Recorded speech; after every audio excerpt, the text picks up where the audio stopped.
₱5,000,000. Iyon ang presyo ng aking semilya. Hindi ito biro. Hindi ito isang masamang panaginip. Ito ang alok ng babaeng nasa harapan ko ngayon na nakaupo sa kanyang trono, isang mamahaling leather chair na nagkakahalaga marahil ng buong sahod ko sa isang taon. Siya si Celestina Villanueva, ang 33-year-old CEO ng Villanova Holdings, at ako naman si Christoph Evangelista, isang hamak na maintenance crew na basang-basa ng ulan at amoy gusali. Nagsimula ang lahat 1 oras lang ang nakalipas. Kasagsagan ng trabaho ko sa basement, habang pinupunasan ang tumutulong tubo sa parking lot, biglang may tumawag sa pangalan ko. Isang gwardiya, may dalang payong at isang utos na nanggaling daw sa itaas. Christoph Evangelista. Pinapatawag ka sa penthouse office. Ni Ma'am Celestina. Napakunot ang noo ko. Ang buong maintenance team napahinto sa ginagawa. Sa 5 taon ko sa kumpanyang ito, ni minsan ay hindi ko pa nakita ng malapitan ang si. Anino lang siya sa mga chismis, isang pangalan sa mga memo, isang larawan sa pader ng lobby. Bakit niya ako ipapatawag? May nasira ba akong gamit na hindi ko alam? May nagreklamo ba? Ang kaba sa dibdib ko ay kasing lakas ng kulog sa labas. Bakit daw, pare? Tanong ko sa gwardiya, habang pinupunasan ang pawis at grasa sa aking mga kamay gamit ang isang basahan. Nagkibit balikat lang ito. Basta, umakyat ka na raw. Urgent daw. Wala na akong nagawa. Sumunod ako, kahit pa ang suot ko ay ang kupas kong uniforme na may mansa ng langis at ang buhok ko'y basa pa sa pawis at sa tulo mula sa sirang tubo. Sa elevator, kasabay ng pag-akyat mula sa basement patungong 35 GA floor, pakiramdam ko ay umaakyat din ang lahat ng dugo ko sa ulo. Bawat numerong nadadaanan ng elevator ay parang pagbilang sa mga kasalanan na posibleng nagawa ko. Pagbukas ng pinto ng elevator, ibang mundo ang sumalubong sa akin. Tahimik. Malamig ang hangin mula sa centralized aircon. Malambot ang carpet sa sahig. Ang amoy ay hindi amoy alikabok o grasa, kundi isang mamahaling pabango na tila nakadikit sa bawat sulok ng lugar. Isang sekretarya na nakapormal na kasuotan ang sumalubong sa akin, bahagyang napangiwi nang makita ang itsura ko, pero nanatiling propesyonal. And Evangelista. This way, please. Hinihintay ka na ni Emmett Villanueva. At doon, dinala niya ako sa isang pinto na gawa sa dark wood. Kumatok siya ng marahan bago ito buksan. Ma'am, he's here. Pumasok ako sa loob ng opisina na kasing laki ng buong apartment na tinitirhan namin ng kapatid ko. Ang isang pader ay purong salamin, tanaw ang buong syudad ng Makati na naliligo sa ulan at mga ilaw. Sa gitna ng lahat ng iyon, nakaupo si Celestina Villanueva. Nakaupo siya ng tuwid, ang kanyang itim na buhok ay nakatali sa isang perpektong bon. Suot niya ay isang navy blue na business dress na sumisigaw ng kapangyarihan. Wala siyang emosyon sa mukha, maliban sa kanyang mga mata na tila sinusuri ang bawat hibla ng aking pagkatao. Malamig. Mas malamig pa sa hanging humahalik sa salamin ng bintana. Evangelista, sabi niya, ang boses niya ay kalmado pero may bigat. Please, have a seat. Itinuro niya ang isang silya sa harap ng kanyang mesa. Umupo ako, alanganin. Bawat galaw ko ay maingat, takot na madumihan ang mamahaling upuan. Ang basang-basa kong sapatos ay nag-iwan ng marka sa sahig. Alam mo ba kung bakit kita ipinatawag? Tanong niya, habang magkasalikop ang kanyang mga daliri sa ibabaw ng mesa. Umiling ako. Hindi po, ma'am. May nagawa po ba akong mali? Isang bahagyang ngiti, halos hindi makita, ang sumilay sa kanyang labi. Ngunit hindi ito umabot sa kanyang mga mata. On the contrary, Evangelista. I called you here because I have a business proposal for you. Napakunot ulit ang noo ko. Business proposal? Sa akin? Isang maintenance? Baka nagkamali lang siya ng taong ipinatawag. Pasensya na po, ma'am. Baka po. Hindi ako nagkakamali, putol niya sa sasabihin ko. Did the research. Christoph Evangelista. 29 years old. Maintenance Department. 5 taon ng empleyado dito. Walang asawa. Walang nobya. Walang anak. May isang kapatid na babae, si Francesca, 22, kasalukuyang nasa ospital dahil sa leukemia. Napatanga ako. Paano niya nalaman ang lahat ng iyon? Ang detalye tungkol kay Cheska, ang kapatid ko para akong hinubaran sa kanyang harapan. Nawala ang pagiging sihi niya sa paningin ko, naging isa siyang taong maihawak ng lahat ng impormasyon tungkol sa buhay ko. I need a child, Jim E. Evangelista, diretsong sabi niya, na tila nag-ulat lang ng quarterly report. Yeway family has been pressuring me. And my biological clock is ticking. But have no time for relationships, for courtship, for the whole emotional baggage that comes with it. I need and hear. A healthy one. And I need a father for the child who will not be part of the equation after the job is done. Hindi ako makapagsalita. Ang utak ko ay sinusubukang iproseso ang bawat salitang lumalabas sa bibig niya. Saan papunta ang usapang ito? Binuksan niya ang isang drawer sa kanyang mesa at naglabas ng isang folder. Inilapag niya iyon sa harapan ko. I had our 8th department run background check on all single, healthy, male employees under 35. Your profile stood out. No vices. Excellent health record based on your annual physical exams. No criminal record. Most importantly, you seem reliable.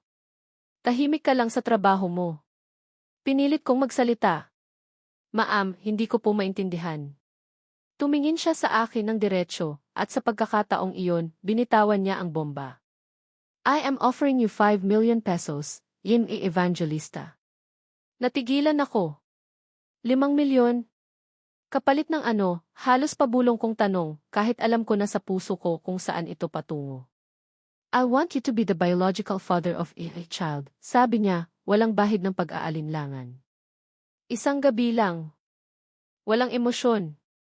Walang relasyon. Walang anumang ugnayan pagkatapos. It's a simple transaction. A sperm donation, if you will, but done through the natural way to ensure higher chances of success. You will sign the contract, the non-disclosure agreement, and you will waive all your rights to the child. After confirm the pregnancy, the 5 million pesos will be transferred to your account. Then, you will disappear from Envy Life, and A from yours. You can even resign from this company. Consider it a severance package. Pakiramdam ko ay umikot ang buong opisina. Natawa ako, isang tawang mapait at puno ng hindi makapaniwalang insulto. Nagpapatawa ka ba, ma'am? Tumayo ako. Ang takot at kaba kanina ay napalitan ng galit. Isang nag-aalab na galit na nanggagaling sa aking pagkalalaki. Ano nang tingin niyo sa akin? Isang hayop na pwedeng bilhin? Isang stud horse?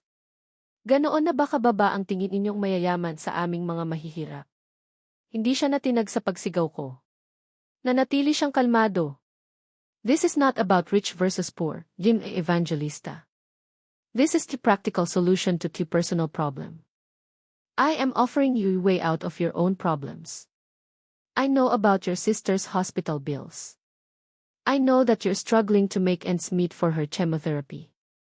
Mas lalo akong nagalit. Huwag na huwag mong isasali ang kapatid ko dito, dinuro ko siya. Ang pera nyo. Isaksak nyo sa bagan nyo. Hindi na bibili ang dignidad ko. Tinalikuran ko siya at mabilis na naglakad palabas ng kanyang opisina. Hindi ko na pinansin ang gulat na mukha ng kanyang sekretarya. Dire-diretso ako sa elevator, pinindot ang TV para sa basement. Habang pababa ang elevator, humahagulgol ang dibdib ko sa galit. Sino siya para alukin ako ng ganoong kababuyan? Pera. Akala ba niya lahat ng tao ay kayang bilhin ang pera niya? Pagdating ko sa basement, dumiretso ako sa maliit na locker room namin. Umupo ako sa isang bench, isinubsob ang mukha ko sa aking mga palad. Gusto kong sumigaw. Gusto kong manuntok ng pader. Maya-maya, nag-vibrate ang luma kong cellphone sa bulsa.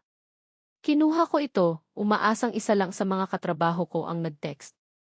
Ngunit mensahe iyon mula sa billing department ng ospital. Good evening, Jim Evangelista. This is a reminder that the deposit for Aunt Francesca's next cycle of chemotherapy, amounting to 150,000, is due in 48 hours. Failure to settle this will result in the postponement of her session. Thank you. Para akong binuhusan ng isang drum ng nagielong tubig. 150,000, saan ako kukuha ng ganoong kalaking pera sa loob ng 2 araw? Ang naipon ko, naubos na sa mga naunang session. Ang mga utang ko sa mga kaibigan at kamag-anak, nakatambak na. Wala na akong malapitan. Biglang pumasok sa isip ko ang mukha ni Cheska noong huli ko siyang dalawin. Maputla. Nanghihina. Ngunit sa tuwing nakikita niya ako, pilit siyang ngumingiti. Kaya natin to, kuya, sabi niya, kahit ang mga mata niya ay halatang pagod na. Siya na lang ang pamilya ko. Namatay ang mga magulang namin sa isang aksidente noong bata pa kami, at ako na ang tumayong ama't ina sa kanya. Ipinangako ko sa sarili ko na gagawin ko ang lahat para sa kanya. Lahat. Ang salitang iyon ay umalingaw sa isip ko. 5 milyon. Hindi lang iyon para sa isang session. Iyon ay para sa lahat ng session na kakailanganin niya. Para sa pinakamagaling na doktor. Para sa mga gamot. Para sa isang bagong buhay para sa kanya. Ang galit sa dibdib ko ay dahan-dahang napalitan ng isang mabigat na pakiramdam ng pagkatalo. Ang dignidad ko, ano ang halaga nito kung mawawala naman sa akin ang kapatid ko? Napatingin ako sa aking mga kamay na nanginginig. Pinunasan ko ang mga luhang hindi ko na malayang tumulo na pala. Tumayo ako. Ang bawat hakbang pabalik sa elevator ay parang may pasan akong cruise. Sumakay ulit ako. Pinindot ang 35G floor. Habang paakyat ang elevator, hindi na kaba o galit ang nararamdaman ko, kundi isang malalim na lungkot at pagsuko. Ito na siguro ang ibig sabihin ng pagiging desperado. Pagbukas ng pinto ng elevator, nandoon pa rin ang sekretarya. Tiningnan niya ako na may pagtataka. Hindi na ako nagsalita. Nilampasan ko lang siya at binuksan ang pinto ng opisina ni Celestina. Nandoon pa rin siya, sa parehong posisyon na tila alam niyang babalik ako. Nakatingin siya sa bintana, sa walang katapusang buhos ng ulan. Dahan-dahan siyang lumingon sa akin, at sa pagkakataong ito, walang kahit anong emosyon sa kanyang mukha. Tila isa lang siyang manonood sa isang dula na alam na niya ang katapusan. Tiningnan ko siya ng diretso sa mata, habang nilulunok ang lahat ng natitira ko pang pride. Payag na ako, sabi ko, ang boses ko ay basag at halos hindi marinig. Hindi siya sumagot. Naghintay lang siya. Huminga ako ng malalim at tinanong ang tanong na magbabago sa takbo ng buhay naming dalawa. Kailan mo gustong magsimula? Ang biyahe papuntang Isla de Herminia ay tahimik. Mas tahimik pa sa loob ng opisina ni Celestina noong gabing iyon. Magkasama kami sa likod ng isang mamahaling itim na SE, pero ang distansya sa pagitan namin ay parang magkabilang dulo ng EDSA tuwing rush hour. Siya, abala sa kanyang laptop, ang mga daliri ay mabilis na tumitipa sa keyboard na parang walang ibang tao sa loob ng sasakyan. Ako naman, nakatingin lang sa bintana, pinagmamasdan ang mga gusali ng Makati na unti-unting napapalitan ng mga puno at bukirin habang binabagtas namin ang SLEX. Pakiramdam ko ay isa akong produkto na idine-deliver. Isang gamit na may partikular na silbi. Nakasuot ako ng isang simpleng polo shirt at maong na binili ko kahapon gamit ang maliit na cash advance na ibinigay ng kanyang sekretarya para daw magmukha akong presentable. Kahit bago, pakiramdam ko ay hindi ito bagay sa kinaupuan kong leather seat. Bawat galaw ko ay maingat, bawat paghinga ko ay sinusukat. Ang 5 milyong piso. Iyon ang mantra na paulit-ulit kong sinasabi sa isip ko. Para kay Cheska. Para sa gamutan niya.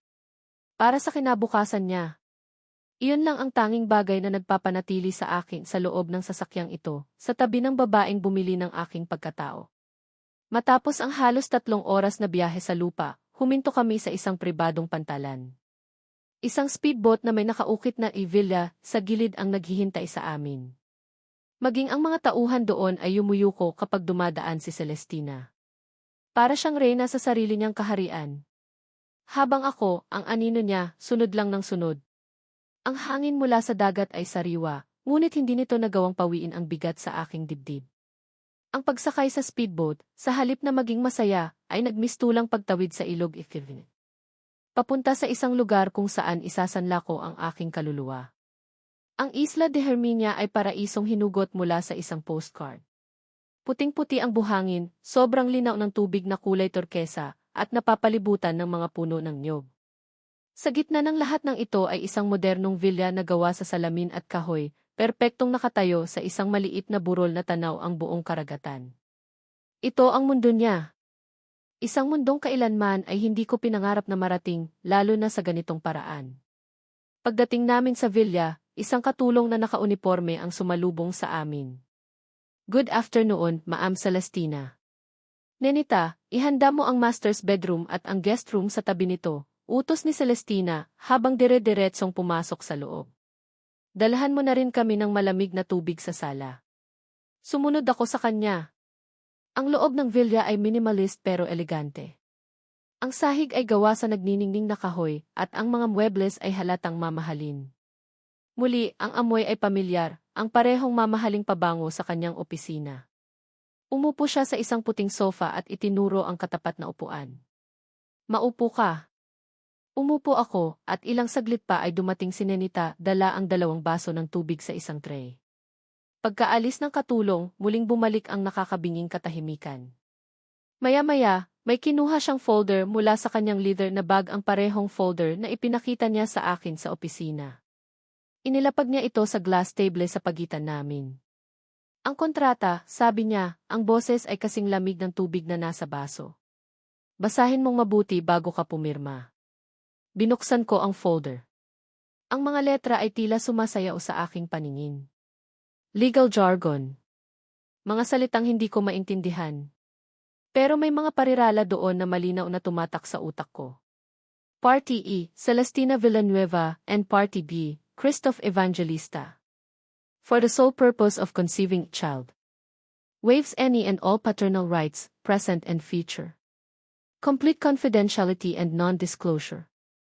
A one-time compensation of 5 million Philippine pesos. Yagay 5 milyon.00. Ang bawat salita ay parang suntok sa sikmura. Ang party DC, ang paternal rights. Parang binubura ang buong pagkatao ko at ginagawang isang pangalan na lang sa isang piraso ng papel. May abogado akong kasama kanina sa biyahe. Nasa kabilang villa lang siya, kung may tanong ka, alok niya, pero alam kong formalidad lang iyon. Pero sa tingin ko, malinaw naman ang lahat. Malinaw na malinaw. Isa itong business deal. Isang transaksyon. Kinuha niya ang isang mamahaling pluma mula sa kanyang bag at inilagay sa ibabaw ng kontrata. Pirmahan mo. Tiningnan ko ang pluma. Pagkatapos ang kanyang mukha. Wala pa ring emosyon. Parang nagpapapirma lang siya ng isang purchase order. Ang kamay ko ay bahagyang nanginginig habang inaabot ang pluma. Muli, si Cheska. Ang mukha ng kapatid ko ang nagbigay sa akin ng lakas. Para sa kanya. Para sa kanya ito. Nilunok ko ang natitirang pride ko. Pinirmahan ko ang bawat pahina kung saan mailinya para sa pangalan ko. Ang pirma ko, na simple at medyo magulo, ay tila isang dumi sa napakalinis at perpektong dokumento. Pagkatapos kong pumirma, kinuha niya ang kontrata at mabilis itong sinuri. Tumango siya, kontento. Good, sabi niya, at isinilid ang kontrata pabalik sa folder. The procedure will happen tonight. Nasa guest room ang mga gamit mo. Magpahinga ka muna. Ipapatawag na lang kita. Tumayo siya at umakyat sa hagdanan patungo sa 2nd palapag. Iniwan akong mag-isa sa malawak na sala, kasama ang baso ng tubig at ang bigat ng desisyong kapipirma ko lang. Hindi ako makapagpahinga. Paano ako makakapagpahinga? Pumasok ako sa guest room. Malaki ito, may sariling banyo at isang kama na mas malaki pa sa kama namin ni Cheska pinagsama. May veranda rin na tanaw ang dagat. Pero pakiramdam ko ay selda ito ng isang bilangguan. Nagpalipas ako ng ilang oras na nakatayo lang sa veranda, pinagmamasdan ang paglubog ng araw. Ang kulay kahel na langit ay maganda, pero wala itong epekto sa akin. Manhid ako. Nang tuluyan ng dumilim at ang tanging maririnig na lang ay ang lagaslas ng mga alon, napansin ko ang isang anino sa veranda ng master's bedroom, ilang metro lang ang layo mula sa akin. Si Celestina. Nakatayo siya doon, nakatalikod sa akin, nakatingin sa madilim na karagatan. Hindi na niya suot ang kanyang business dress. Isang simpleng puting bestida na lang na nililipad ng hangin ang suot niya. Nakalugay ang kanyang buhok at sa unang pagkakataon, hindi siya mukhang si Mukha siyang isang babae. Isang malungkot na babae. May hawak siyang isang kopita ng alak at paminsan-minsan ay itataas niya ito para uminom. Hindi ko alam kung gaano siya katagal na nakatayo doon. Ngunit sa katahimikan ng gabi, sa pagitan ng mga alon at ng hangin, may kakaiba akong naramdaman. Hindi awa. Hindi galit. Kundi pagtataka. Ano kaya ang nasa isip niya? Bakit niya kailangang gawin ito? Sa yaman niya, sa kapangyarihan niya, pwede siyang makakuha ng kahit sinong lalaki na gusto niya. Bakit isang komplikadong kasunduan pa sa isang taong tulad ko? Sabi niya, ayaw niya ng emotional baggage. Pero sa itsura niya ngayon, tila pasan niya ang lahat ng bigat sa mundo. Sa pagkakataong iyon, nakita ko ang isang bagay na hindi ko nakita sa opisina. Isang bakas ng kahinaan. Isang siwang sa kanyang bakal na pader.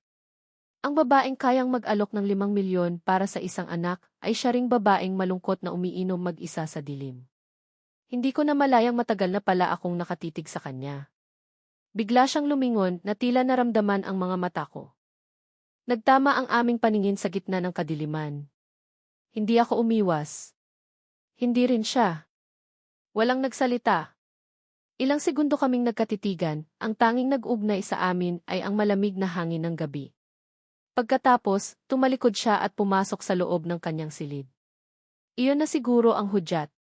Bumalik ako sa loob ng aking kwarto. Ang puso ko ay kumakabog ng malakas, hindi dahil sa kaba, kundi dahil sa isang pakiramdam na hindi ko maintindihan. Naghintay ako. Bawat minuto ay parang isang oras. Hanggang sa may kumatok sa pinto. Si Nenita. Sir Christoph, pinapatawag na po kayo ni Maam sa master's bedroom. Tumango lang ako, tuyo ang lalamunan. Ito na. Naglakad ako sa pasilyo na parang patungo sa bitayan. Ang pinto ng master's bedroom ay bahagyang nakaawang. Tinulak ko ito ng marahan. Ang silid ay malawak, mas malaki pa sa kwarto ko. Ang ilaw ay madilim, nagmumula lang sa 2 lampshade sa magkabilang gilid ng isang king-sized bed. Ang amoy ng pabango niya ay mas matindi rito. Nakatayo siya malapit sa bintana, nakatalikod ulit sa akin, suot pa rin ang puting bestida. Come in, sabi niya, hindi lumilingon. And lock the door. Sinunod ko siya. Ang tunog ng pag-click ng lock ay parang sumiselyo sa aking kapalaran. Maghubad ka, utos niya, ang boses ay mahina pero matigas. At humiga ka sa kama. Walang romansa. Walang lambing. Isang utos. Isang procedure.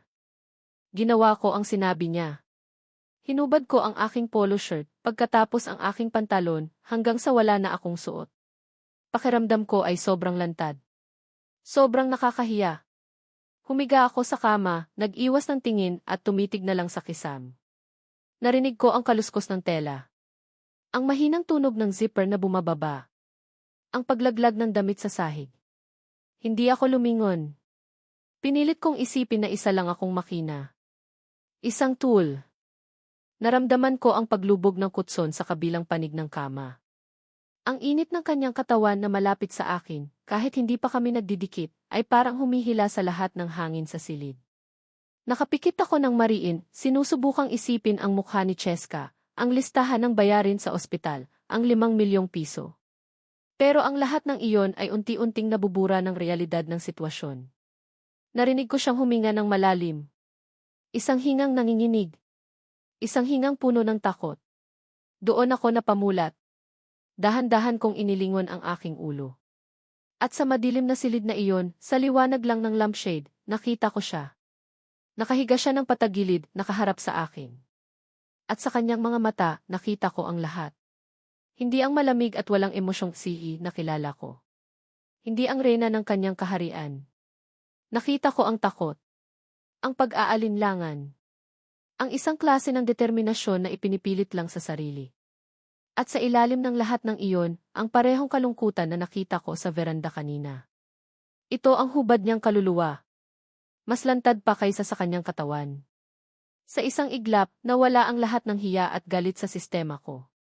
Nawala ang pakiramdam na isa lang akong bayarang panakip-butas. Ang nasa harap ko ay hindi isang kliyente. Isa siyang babae na takot, pero handang gawin ang lahat para sa isang bagay na pinapangarap niya. At sa hindi ko maipaliwanag na dahilan, ang tanging gusto kong gawin sa mga sandaling iyon ay ang tanungin siya, okay ka lang ba? Pero pinigilan ko ang sarili ko. May kontrata. May mga patakaran. Dahan-dahan, iniabot niya ang kanyang kamay. Hindi ito isang haplos ng pagnanasa. Ito ay isang pag-aatubili, isang halos klinikal na paggalaw. Ngunit nang dumampi ang dulo ng kanyang mga daliri sa balat ng aking braso, para kaming parehong nakuryente. Napasinghap siya ng bahagya. Naramdaman ko ang panginginig ng kanyang kamay. At doon nagbago ang lahat. Ang utos na walang emosyon ay biglang naging isang katawa-tawang kasinungalingan. Dahil ang katahimikan sa pagitan namin ay biglang napuno ng libo-libong hindi masabing salita. Ang takot niya. Ang pagtataka ko. Ang pangangailangan niya. Ang sakripisyo ko. Gumapang siya palapit sa akin. Ang bawat galaw niya ay mabagal, maingat, na para bang anumang oras ay tatakbo siya palayo. Hinawakan ko ang kanyang braso, hindi para pilitin siya, kundi para sabihin, nandito lang ako. Tumingin ulit siya sa mga mata ko, at sa pagkakataong iyon, wala nang pagtatago. Ang mundo sa labas ng silid na ito, ang pera, ang kontrata, ang kapatid ko, ang kanyang pamilya, ay pansamantalang naglaho. Ang natira na lang ay kaming dalawa. Dalawang estranghero na nagbahagi ng isang kahinaan. Dalawang kaluluwang nagtagpo sa gitna ng isang desperadong kasunduan. Walang halik. Gaya ng napag-usapan. Pero nang maglapat ang aming mga balat, mas matindi pa ito sa kahit anong halik. Ito ay isang pag-angkin. Isang pagsuko. Ang init na nagsimula sa isang dampi ay kumalat sa buong silid. Bawat paghinga namin ay sabay. Bawat tibok ng puso ay tila nag-uunahan. Ang bawat haplos ay hindi na bahagi ng isang procedure, kundi isang instinct. Hindi ko na siya nakita bilang si Celestina Villanueva, ang si. Nakita ko siya bilang si Celestina, isang babaeng nangangarap maging ina. At sa mga sandaling iyon, hindi na rin ako si Christoph Evangelista, ang maintenance crew. Ako ay isang lalaki. Ang gabing dapat sana ay malamig at mekanikal ay napuno ng init na hindi ko inaasahan. Isang init na hindi lang galing sa aming mga katawan, kundi sa isang koneksyon na hindi dapat mabuo. Nang matapos ang lahat, ang katahimikan na bumalik ay mas mabigat. Mas komplikado. Mabilis siyang tumalikod sa akin, hinila ang kumot hanggang sa kanyang balikat. Narinig ko ang kanyang paghinga, mabilis at hindi pantay. Sinusubukan niyang itago ang epekto ng nangyari sa kanya. Sa aming dalawa. Nanatili akong nakahiga doon ng ilang minuto, nakatitig sa kisame, sinusubukang iproseso ang lahat. Ang kasunduan ay natupad na. Tapos na ang trabaho ko. Pero bakit pakiramdam ko, ngayon palang nagsisimula ang lahat? Maya-maya, nagsalita siya, ang boses niya ay bahagyang paos at nakatalikod pa rin sa akin. Maaari ka nang umalis? Ang lamig ay bumalik sa kanyang boses. Ang pader ay muling itinayo. Tumayo ako ng walang imik. Pinulot ko ang aking mga damit sa sahig at mabilis na isinuot ang mga ito. Bago ako lumabas ng pinto, napalingon ako sa kanya. Nakatalikod pa rin siya, isang anino lang sa ilalim ng kumot. Celestina, bulong ko sa pangalan niya, hindi ko alam kung bakit. Hindi siya sumagot. Lumabas ako ng kwarto at isinara ang pinto ng marahan. Bumalik ako sa aking silid, ngunit hindi ako makatulog. Tumayo ako sa veranda, sa parehong lugar kung saan ko siya pinanood kanina. Ang sariwang hangin mula sa dagat ay hindi kayang palamigin ang nag-iinit kong balat o pakalmahin ang nagwawala kong puso. Ang kontrata ay malinaw. Walang puso. Walang relasyon. Pero habang nakatingin ako sa madilim na dagat, isang katotohanan ang sumampal sa akin. Sa gabing iyon, sa silid na iyon, hindi ko lang ibinigay ang hinihingi ng kontrata. Pakiramdam ko, may isang piraso ng sarili ko ang kinuha niya, at may isang piraso ng sa kanya ang naiwan sa akin. At iyon ay hindi kailanman naging bahagi ng aming usapan. Makalipas ang 3 linggo, ang alaala ng Isla de Herminia ay pilit kong ibinabaon sa pinakasulok ng aking isipan. Ang init ng gabing iyon, ang takot sa kanyang mga mata, ang koneksyong hindi dapat mabuo, lahat ay itinuturing kong isang lagnat, isang panaginip na dapat kalimutan. Pero ang katawan ay may sariling paraan ng pagpapaalala. Nasa kalagitnaan ako ng isang mahalagang board meeting. Pinipresenta ko ang quarterly performance ng Villanova Holdings sa harap ng mga matatandang miyembro ng board na ang mga mukha ay kasing tigas ng mga estatwa. Suot ko ang aking business maski, ang malamig, walang emosyon na si Celestina Villanueva, ang si. As you can see from the projections, a 5% increase in our net income is not just achievable, it is imminent. Bigla, isang alon ng pagkahilo ang tumama sa akin. Ang mga numero sa PowerPoint presentation ay nagsimulang lumabo. Isang pamilyar na amoy ng kape mula sa tasa ng isang board member ang biglang naging kasuklam-suklam. Naramdaman ko ang pag-akyat ng asido sa aking lalamunan. Huminto ako sa pagsasalita, nilunok ang panlasang mapait. Napansin ng lahat ang bigla kong pagtigil.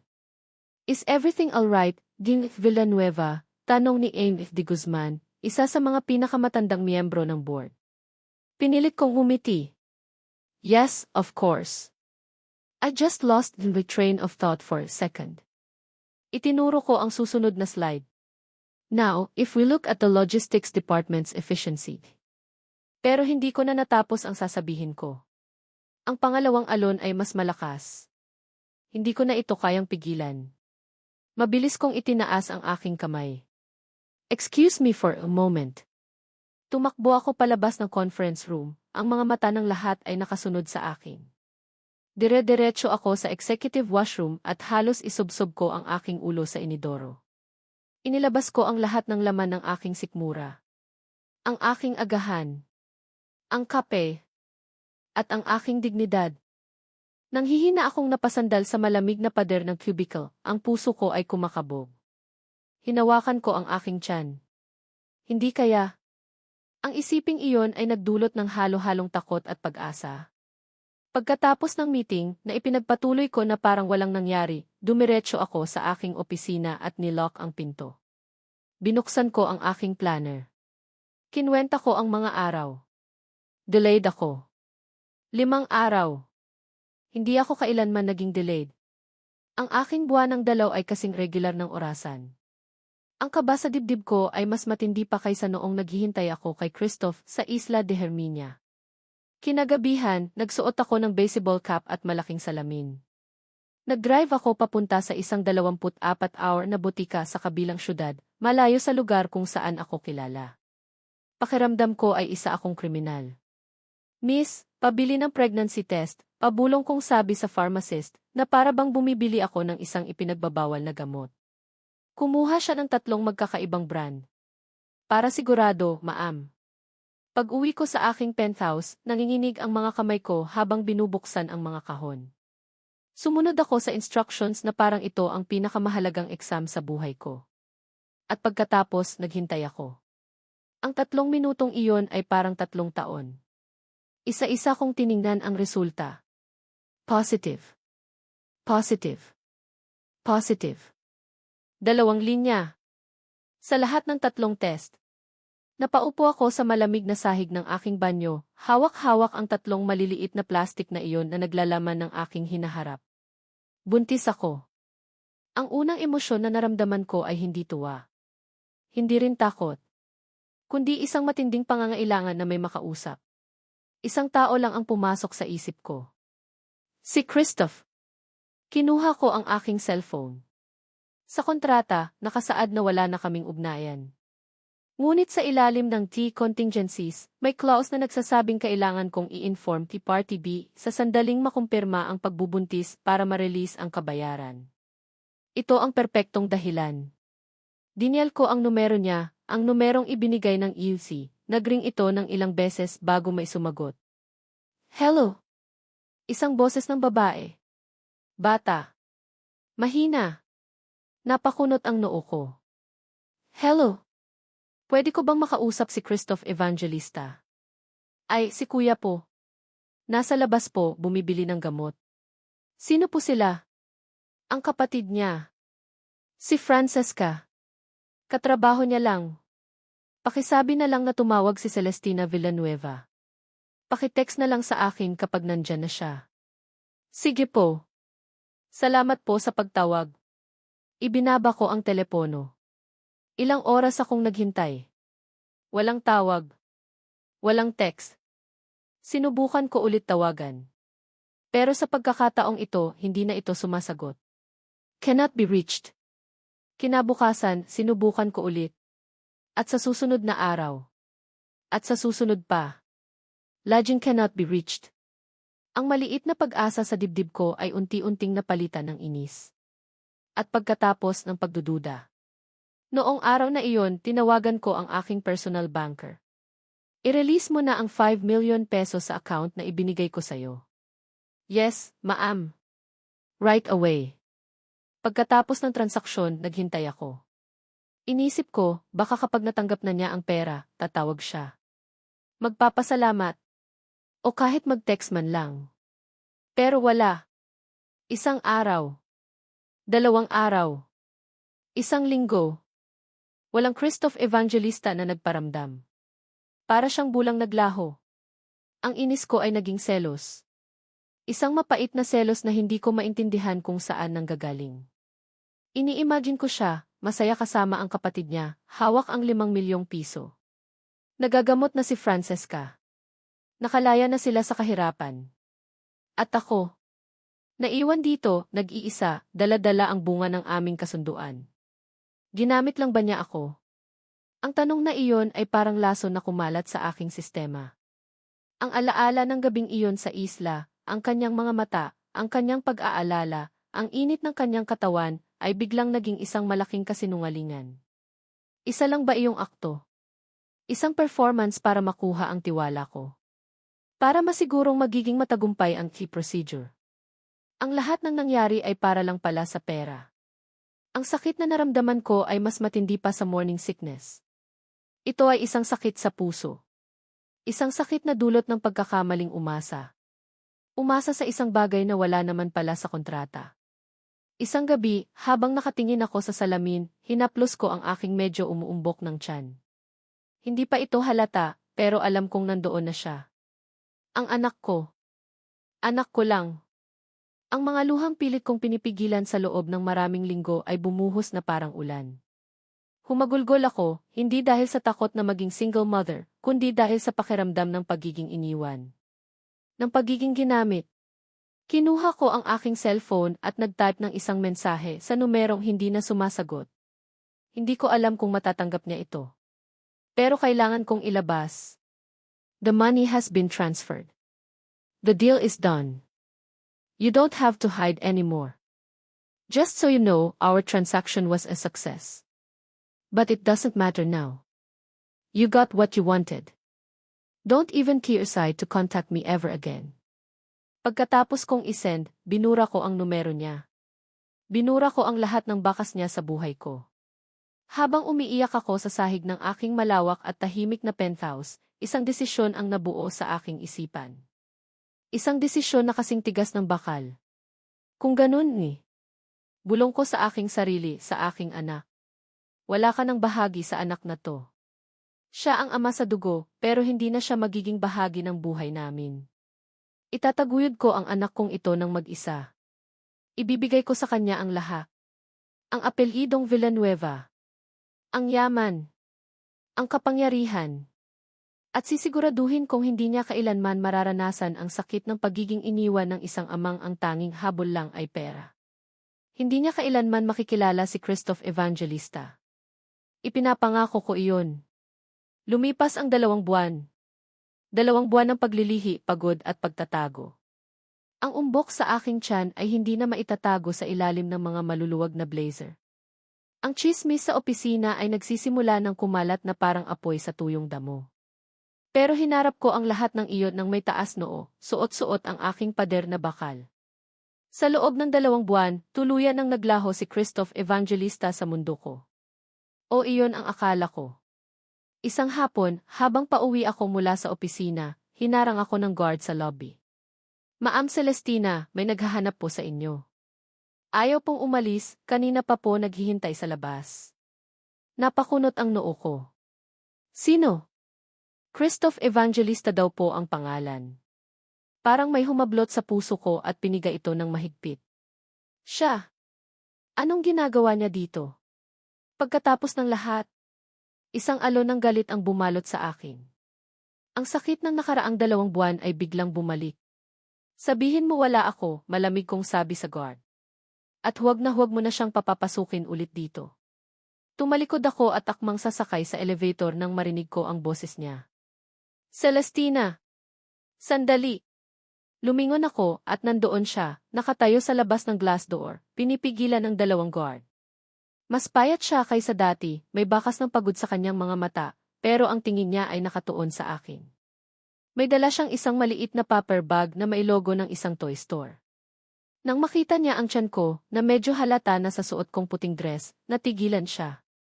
Isang ngiti ang dahan-dahang sumilay sa kanyang mga labi. Isang ngiting puno ng tuwa. At pagkamangha. Totoo nga, bulong niya, sapat lang para marinig ko. Buntis ka. Ang ngiting iyon, sa halip na magpalambot sa puso ko, ay mas lalong nagpaalab sa galit ko. Ngayon lang siya nagpakita. Ngayong nakumpirma na niya sa sarili niyang mga mata. Nilapitan ko siya, ang bawat hakbang ko ay mabigat. Huminto ako sa harap niya, ang salamin ng pinto lang ang pagitan namin. Anong kailangan mo, Jimmy Evangelista? Tanong ko, ang boses ko ay walang kabuhay-buhay. Hindi ba't tapos na ang usapan natin? Nakuha mo na ang bayad mo. Hindi yon, Celestina. Hindi ako naparito para sa pera, sabi niya, ang boses niya ay desperado. Gusto kitang makita. Gusto ko kayong kamustahin. Itinaas niya ang paper bag, may dala ako para sa baby. Tiningnan ko ang laruan. Isang maliit na stuffed toy na hugis leon. Para akong sinampal. Anong karapatan niya? Anong karapatan niyang magpanggap na ama ngayon, pagkatapos niya akong iwanan sa ere? We don't need you anymore, sabi ko, ang bawat salita ay may diin. Pinanatili ko ang aking business mask, ang malamig na si Ilay family and I have new plans. I am the mother. The Villanueva family will take care of this child. We don't need a father, especially one who only appears when it's convenient. Nakita ko ang sakit sa kanyang mga mata. Celestina, pakinggan mo muna ako. May nangyari. Ang kapatid ko don't care about your excuses, putol ko sa kanya. You made your choice when you disappeared for 2 months. Now, live with it, see. Tumingin ako sa mga guard. Paalisin niyo na yan. Tinalikuran ko siya at pumasok sa elevator, pinipigilan ang mga luhang nagbabadyang tumulo. Habang sumasara ang pinto ng elevator, huli kong nakita ang mukha niyang puno ng pagkabigo at sakit. Pero hindi doon natapos ang lahat. Desperado si Christoph. Kung hindi niya ako makakausap, susubukan niya ang ibang paraan. Kinagabihan, habang naghahapunan kami ng aking ina, si Doña Marilo, sa aming mansyon, biglang tumawag ang isa sa mga katulong. Senora, may bisita po kayo sa labas. Nagpipilit pong pumasok. Sino naman iyan sa ganitong oras ng gabi? Iritadong tanong ng aking ina. Christoph Evangelista daw po. Nabitawan ko ang aking kubyertos. Umalingaw-ngaw ang tunog nito sa tahimik na dining hall. Tumingin sa akin si Mama, ang mga mata niya ay naniningkit. Sino yon, Celestina? Bakit pamilyar ang pangalan na iyan? Bago pa ako makasagot, personal nang lumabas si Mama para harapin ang bisita. Sumunod ako, kinakabahan. Sa labas ng malaking gate ng aming mansyon, nakatayo si Christoph, kausap ang aming mga security. Anong kailangan mo sa anak ko? Mataray na tanong ni Mama, na para bang isang langgam lang si Christoph na dapat tapakan. Gusto ko lang po siyang makausap, Ma'am, magalang na sagot ni Christoph, ang tingin ay nasa akin. May mga bagay po kaming dapat pag-usapan. Humarap sa akin si Mama. May dapat ba kayong pag-usapan, anak? Akala ko ba'y mayroon na tayong plano? Na maghahanap na lang tayo ng mapapangasawa mo para maging legal ang bata at mapatahimik ang board. Ang planong iyon ay ideya ni Mama. Isang planong kinasusuklaman ko, pero wala akong lakas na tutulan. Wala, Ma, sagot ko, iniiwasan ang tingin ni Christoph. Isa lang siyang dating empleyado. Tumawa ng mapakla si Christoph. Dating empleyado. Celestina, yan na lang ba ako sa'yo ngayon? Umalis ka na, sabi ko, ang boses ko ay nanginginig. Tumingin si Mama sa mga guard. Narinig niyo ang anak ko. Pinalalayas na kayo. Kung hindi kayo aalis, ipapakulong ko kayo sa trespassing. Walang nagawa si Christoph. Tiningnan niya ako sa huling pagkakataon, ang mga mata niya ay puno ng mga tanong at sakit. Pagkatapos ay tumalikod siya at naglakad palayo sa dilim. Pumasok kami ni Mama sa loob ng bahay. Huwag na huwag ka nang makikipag-usap sa mga ganyang klaseng tao, Celestina. Hindi sila kauri. Ano na lang ang sasabihin ng mga tao, sermon niya sa akin. Hindi ako sumagot. Umakyat ako sa aking kwarto at nilock ang pinto. Doon, sa kaligtasan ng aking silid, bumigay na ako. Napaupo ako sa sahig at humagulgol. Bakit ba ako umiiyak? Dahil ba sa galit? O dahil sa sakit na makita siyang nasasaktan? Ang gulo-gulo ng puso ko.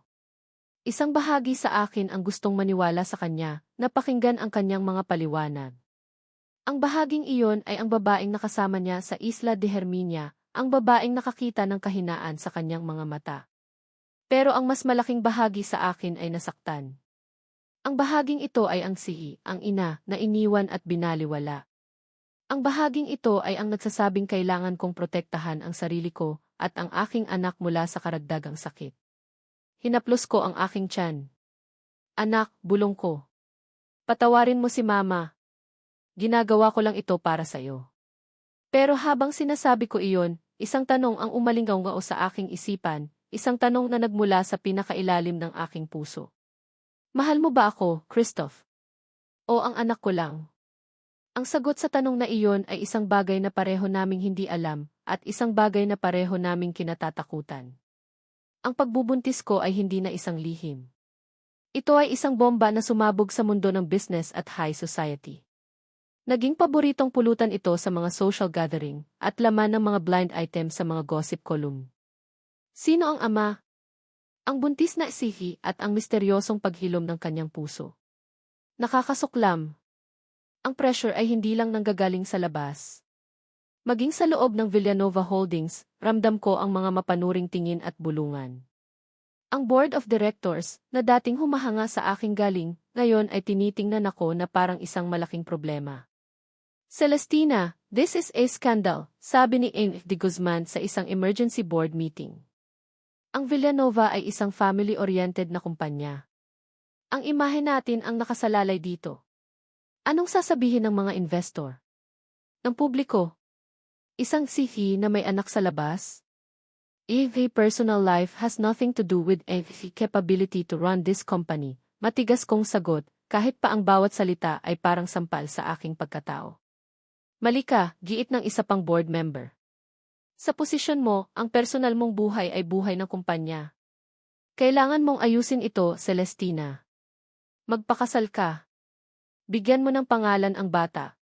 Kung hindi, mapipilitan ang board na pag-isipan ang iyong posisyon bilang isang ultimatum. Tanggalin ako sa kumpanyang binuo ng aking lolo, ang kumpanyang ipinagkatiwala sa akin ng aking ama bago siya mamatay. Lahat dahil sa isang pagkakamali? Hindi. Lahat dahil sa isang desisyon na ginawa ko para sa sarili ko. Anak ko, ako pero bakit parang wala akong karapatan? Umuwi ako ng bahay na talo. Pagod. Galit. Ang bigat sa aking balikat ay mas mabigat pa kaysa sa dinadala ko sa aking sinapupunan. Sa gitna ng kaguluhang ito, biglang sumulpot si Christoph. Isang araw, pagkatapos ng isang nakakabaliw na press conference, kung saan halos batuhin ako ng mga tanong tungkol sa ama ng aking anak, bumalik ako sa opisina na gusto ko na lang magkulong. Pero pagbukas ng pinto, nandoon siya. Nakaupo sa silyang inupuan niya noong una kaming mag-usap.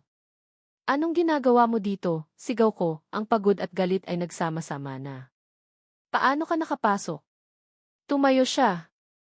Nakita ko sa balita. Ang press con. Hindi ko kayang makita na ginaganon kanila. Ang boses niya ay puno ng pag-aalala. Celestina, handa akong panagutan ang lahat.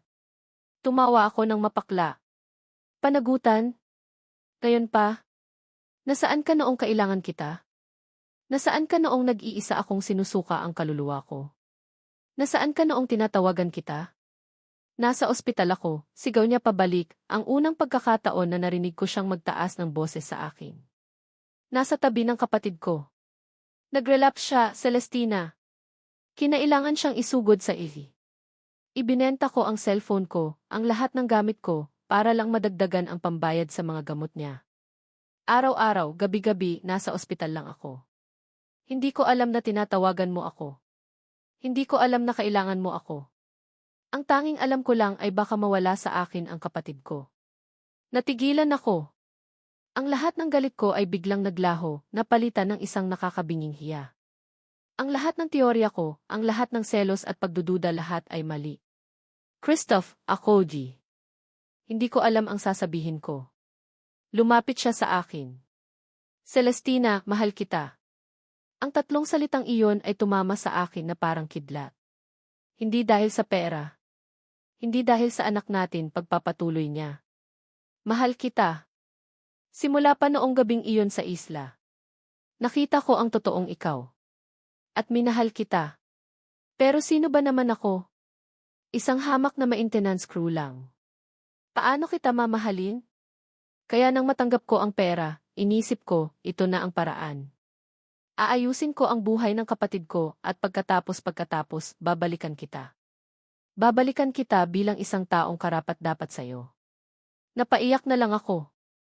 Ang lahat ng pader na itinayo ko sa paligid ng puso ko ay gumuho. Niyakap niya ako. At sa yakap na iyon, naramdaman ko ang lahat ng hinahanap kong kapayapaan sa loob ng maraming buwan. Pero ang drama ay hindi pa tapos. Sa katunayan, ngayon pa lang ito magsisimula. Kinabukasan, sinabi ng aking ina na mayroon daw siyang kisorpresa para sa akin.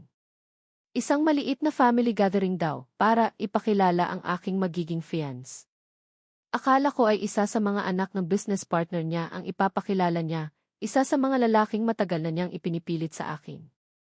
Sumama ako, handang tanggihan kung sino man iyon. Handang sabihin sa kanya ang tungkol kay Christoph. Ang party ay ginanap sa aming hardin. Nandoon ang mga kamag-anak namin, ang ilang miyembro ng board, at mga piling kaibigan ng pamilya. Lahat sila ay naghihintay sa malaking anunsyo. Kinuha ni Mama ang mikropono. Maraming salamat sa pagdalo ninyong lahat. Gaya ng alam ninyo, ang aking anak na si Celestina ay nagdadalang tao. At ngayong gabi, gusto kong formal na ipakilala sa inyo ang lalaking magiging ama ng kanyang anak at magiging bahagi ng aming pamilya. Kinabahan ako. Ito na. Handa na akong gumawa ng eksena. Ladies and gentlemen, pagpapatuloy ni Mama, please welcome. S.Is Christoph Evangelista. Napanganga ako. Mula sa isang sulok ng hardin, lumabas si Christoph, suot ang isang barong na halatang hiniram lang. Gulat din ang itsura niya, na para bang hindi niya alam kung anong nangyayari. Naglakad siya papalapit sa amin, ang mga mata ng lahat ay nasa kanya. Humarap sa akin si Mama at bumulong, akala mo ba hindi ko alam? May mga mata at tenga ako sa lahat ng lugar, anak. Nalaman ko ang lahat. Ang kontrata. Ang isla. Ang pagpunta niya sa opisina mo. Bago pa ako makapag-react, hinila ni Mama si Christoph sa tabi ko, sa harap ng lahat ng bisita. May ibinigay siyang isang maliit na kahon kay Christoph. Go on, iho, utos niya. Do it, T. Tiningnan ako ni Christoph, ang kanyang mga mata ay puno ng pagkalito. Binuksan niya ang kahon. Isang sing-sing. At sa harap ng mga camera phone na nakarecord, sa harap ng mapanuring mga mata ng buong alta sosyedad, sa ilalim ng utos ng aking ina, si Christoph Evangelista ay dahan-dahang lumuhod sa aking harapan. Celestina D. Sabi niya, ang boses ay nanginginig, hindi dahil sa pagmamahal, kundi dahil sa pagkabigla. Ang buong sitwasyon ay isang circus. Isang shotgun wedding proposal na isinagawa para iligtas ang pangalan ng pamilya. Walang romansa. Walang pag-ibig. Isang palabas lamang. Tiningnan ko si Christoph, nakaluhod, hawak ang isang singsing na hindi niya binili para sa isang kasal na hindi niya plinano. At tiningnan ko ang aking ina na nakangiti na parang nanalo sa loto. At sa sandaling iyon, hindi ko alam kung sino ang mas nakakaawa. Ako, ang buntis na sihi na kinokontrol ang buhay. O si Christoph, ang lalaking nagmahal sa akin, na ngayon ay ginagamit para sa isang mas malaking business deal. Inilahad niya ang singsing, naghihintay sa aking sagot, kahit pareho naming alam na wala kaming pagpipilian. Pakakasalan kita, Celestina. Ang tanong ay hindi na kung mahal niya ako. Ang tanong ngayon ay, kaya ba naming mabuhay sa isang kasal na nagsimula sa isang malaking kasinungalingan? Ang kasal namin ay mabilis at engrande. Isang palabas para sa media at sa buong business community. Ang mga ngiti namin sa mga litrato ay kasing peke ng mga bulaklak na palamuti sa simbahan. Nagpakasal kami, hindi para sa isa't isa, kundi para sa kumpanya. Para sa apelyidong Villanueva. Para sa bata. Iyon ang paulit-ulit na sinasabi ng lahat, lalo na ng aking ina. Pagkatapos ng kasal, tumira si Christoph sa mansyon namin. Sa isang hiwalay na kwarto. Ang arrangement na iyon ay hindi na kailangang pag-usapan. Automatiko na. Ang aming key honeymoon ay isang linggong pamamalagi sa parehong villa sa Isla de Herminia kung saan nagsimula ang lahat. Ito ay ideya na naman ni Mama para daw maging kapanipaniwala ang lahat. Ngunit sa pagkakataong ito, ang isla ay hindi na isang paraiso. Isa na itong bilangguan na puno ng mga alaala ng isang kasunduang nauwi sa isang mas komplikadong sitwasyon. Ang unang gabi namin bilang mag-asawa ay mas malamig pa kaysa noong una kaming magkita. 2 hiwalay na kama sa iisang master's bedroom. Ang distansya sa pagitan ng mga kama ay parang isang malawak na karagatan. Pareho kaming umiiwas ng tingin. Parehong tahimik. Matulog ka na. Baka mapagod ka at ang baby, sabi niya, ang boses ay walang laman. Nakahiga na siya sa kanyang kama, nakatalikod sa akin. Ikaw din, sagot ko, at humiga na rin sa sarili kong kama. Pinatay namin ang mga ilaw pero pareho kaming gising. Nakikinig sa bawat paghinga ng isa't isa. Nakikinig sa lagaslas ng mga alon sa labas. Ang parehong tunog na narinig namin noon pero ngayon wala na itong dalang init. Puno na ito ng pait. Sa mga sumunod na araw, ganoon ang naging routine namin. Magkasama kami sa almusal, tanghalian, at hapunan, pero ang mga usapan namin ay tungkol lang sa mga bagay na walang kwenta. Ang panahon. Ang pagkain. Walang personal. Walang puso. Sa harap ng mga katulong, nagpapanggap kaming isang masayang mag-asawa. Pero sa likod ng mga nakasarang pinto, kami ay 2 estranghero na pinagbuklod ng isang kontrata. Isang gabi, pagkatapos ng hapunan, hindi ko na natiis. Hanggang kailan tayo magiging ganito, Christoph? Tanong ko, habang nakatayo kami sa veranda, magkalayo. Tumingin siya sa akin, ang kanyang mga mata ay puno ng pagod. Ganitong ano, Celestina? Hindi ba't ito naman ang gusto mo? Ang gusto ng pamilya mo? Isang kasal sa papel. Isang ama para sa anak mo. Isang solusyon sa problema ng kumpanya. Pero hindi ganito, sabi ko, ang boses ko ay nagsisimula ng manginig. Akala ko noong sinabi mong mahal mo ako. Mahal kita, putol niya sa akin. Mahal na mahal kita. Pero ang pagmamahal ko, mukhang wala ring halaga sa mundong ito, di ba? Sa huli, isa pa rin akong business deal. Isang solusyon. Hindi isang tao. Ang mga salita niya ay parang mga punyal na tumusok sa puso ko. Hindi totoo yan. Tumawa siya ng mapakla. Hindi totoo. Celestina, tingnan mo tayo. Tingnan mo ang sitwasyon natin. Pinilit akong lumuhod sa harap mo. Pinilit tayong magpakasal. Nakatira ako sa bahay ninyo, pero pakiramdam ko ay bisita lang ako. Asawa mo ako sa papel, pero ang turing mo sa akin ay parang isang empleyado pa rin. Lumapit siya sa akin, ang kanyang mga mata ay nag-aalab sa sakit at galit. Alam mo ba kung ano ang pinakamasakit sa lahat ng ito? Wala na tayo sa kontrata, Celestina. Asawa mo na ako. Pero bakit pakiramdam ko, ako ang mas nasasaktan ngayon? Bakit pakiramdam ko, mas malaki pa ang nawala sa akin, kaysa sa 5 milyong pisong tinanggap ko? Hindi ako makasagot. Dahil totoo ang lahat ng sinasabi niya. Sa takot kong masaktan ulit, ako mismo ang nagtulak sa kanya palayo. Ako mismo ang nagtayo ulit ng pader sa pagitan namin. Tapusin na lang natin to, sabi niya, ang boses niya ay basag na. Pagkapanganak mo, maghiwalay na tayo. Pwede mo nang sabihin sa lahat na hindi tayo nagkasundo. Ako na ang aako ng sisi. Ako na ang magmumukhang masama. Hayaan mo na lang akong maging parte ng buhay ng anak ko. Kahit yun na lang. Tinalikuran niya ako at pumasok sa loob. Naiwan akong mag-isa sa veranda, humahagulgol.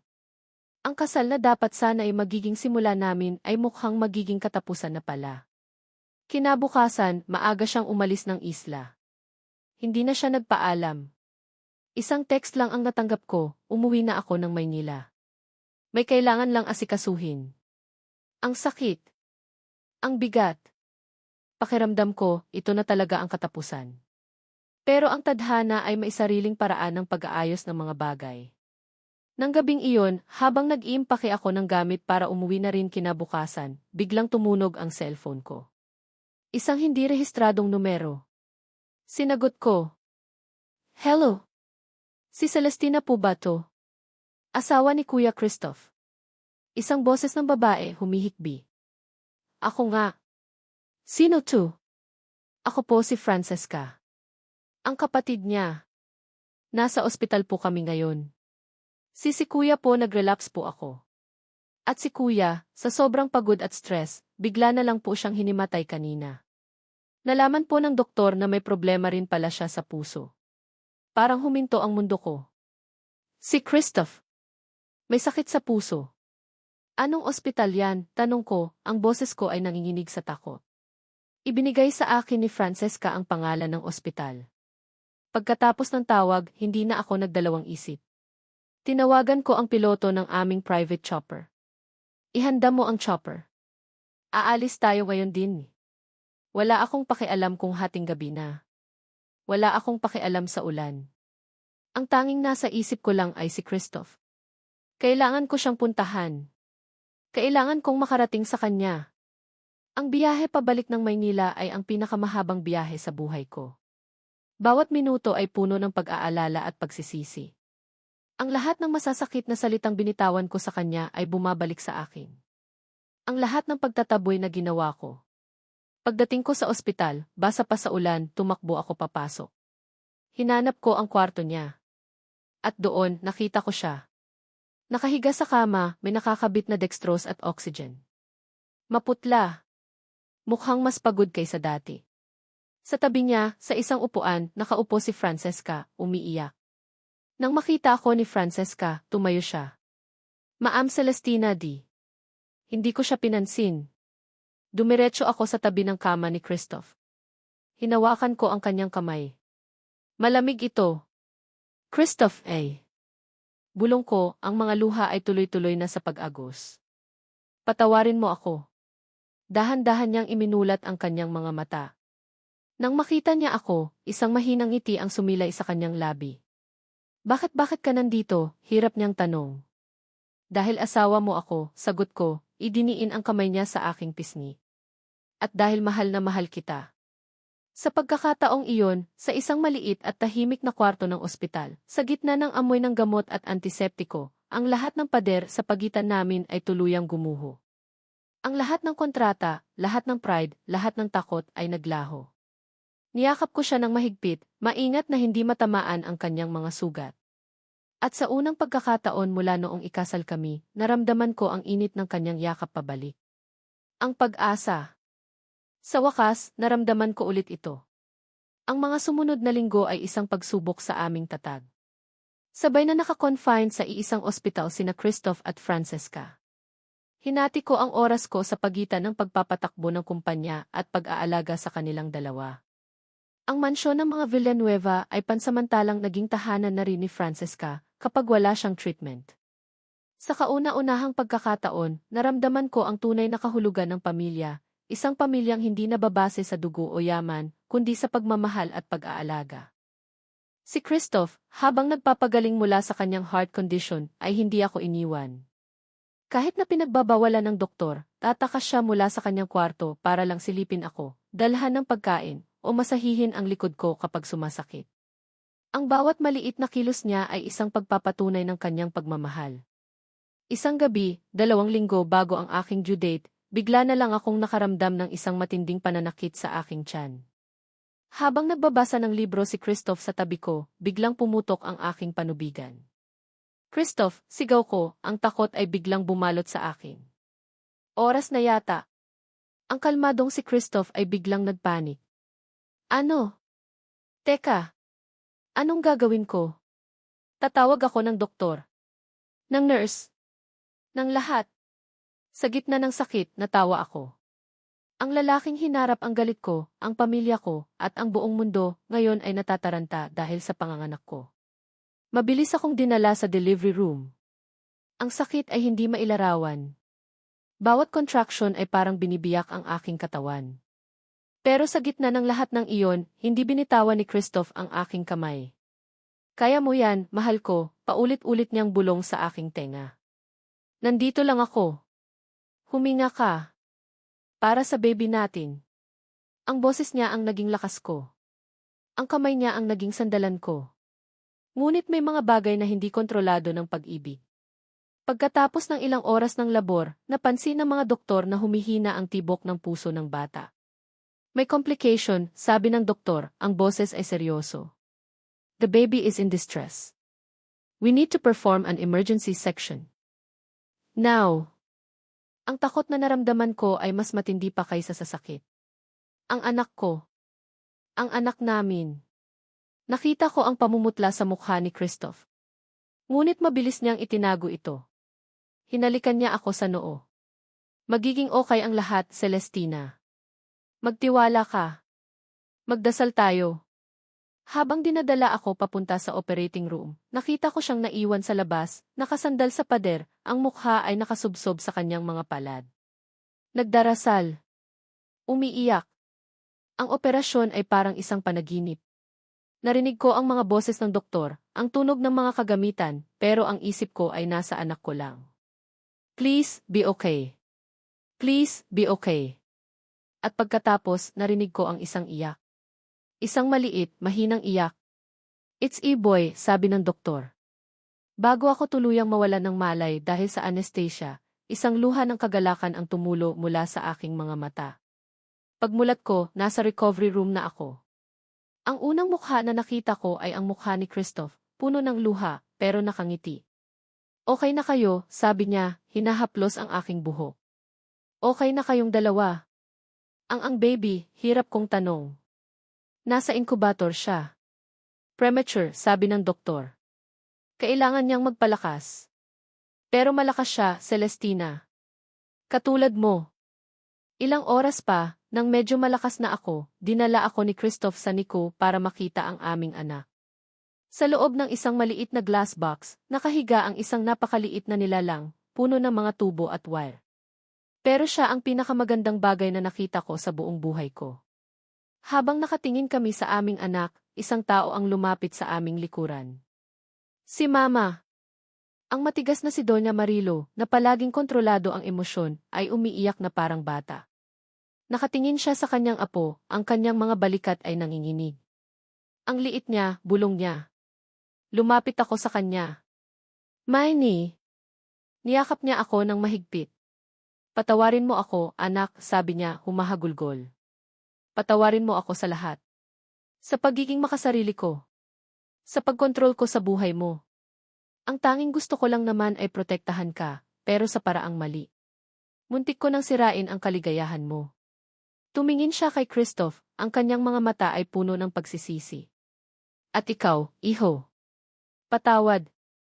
Ngumiti si Christoph.